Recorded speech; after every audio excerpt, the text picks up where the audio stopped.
द्रौपदी ने 5 पतियों के साथ कैसे बनाए थे संबंध। द्रौपदी भारत की वह प्रथम महिला थी जिसके 5 पति थे या वह 5 पुरुषों के साथ रमन करती थी। लेकिन सबसे बड़ा सवाल यह है कि आज के लोग यह समझते हैं कि द्रौपदी ने विवाह तो सिर्फ अर्जुन से ही किया था, तो क्या उसका रिश्ता सभी के साथ था या नहीं था। पांडवों को 12 वर्ष का वनवास और 1 वर्ष का अज्ञातवास मिला था। इस दौरान पांचों पांडव एक कुम्हार के घर में रहा करते थे और भिक्षाटन के माध्यम से अपना जीवन यापन करते थे। ऐसे में भिक्षाटन के दौरान उन्हें द्रौपदी के स्वयंवर की सूचना मिली।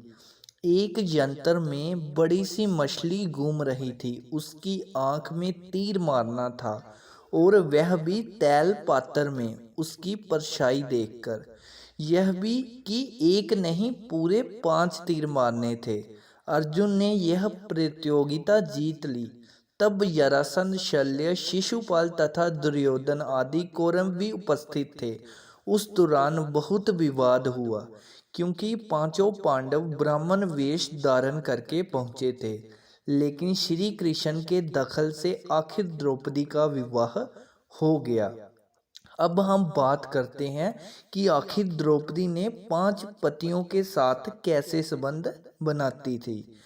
पांचों पांडवों से उसका विवाह कैसे हुआ।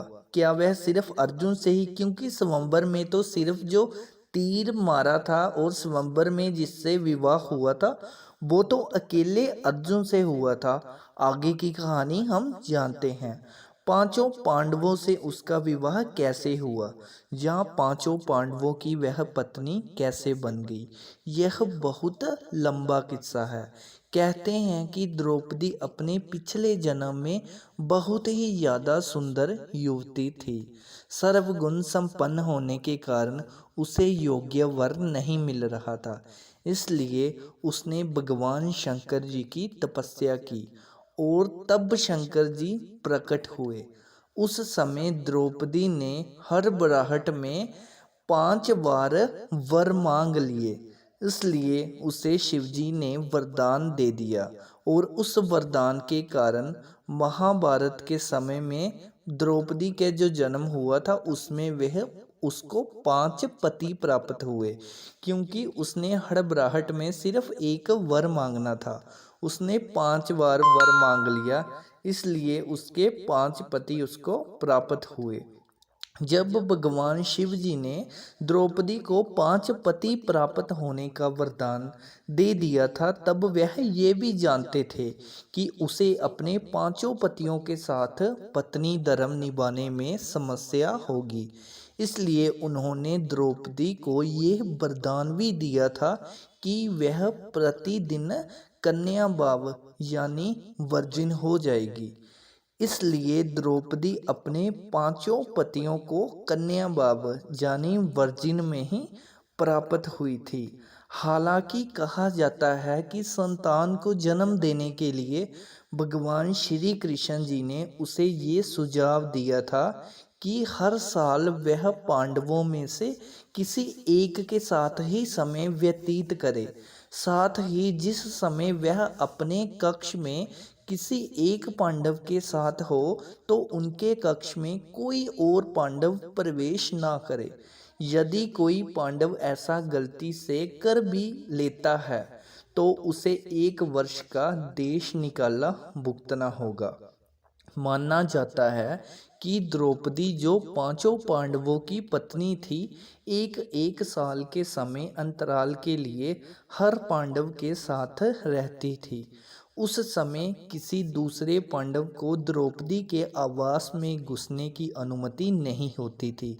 इस नियम को तोड़ने वाले को 1 साल तक देश से बाहर रहने का दंड था। एक बार यह दंड अर्जुन को भी भुगतना पड़ा था।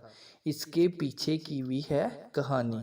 अर्जुन और द्रौपदी की 1 वर्ष की अवधि अभी समाप्त ही हुई थी और द्रौपदी युधिष्ठिर के साथ का 1 वर्ष समय शुरू करने जा रही थी।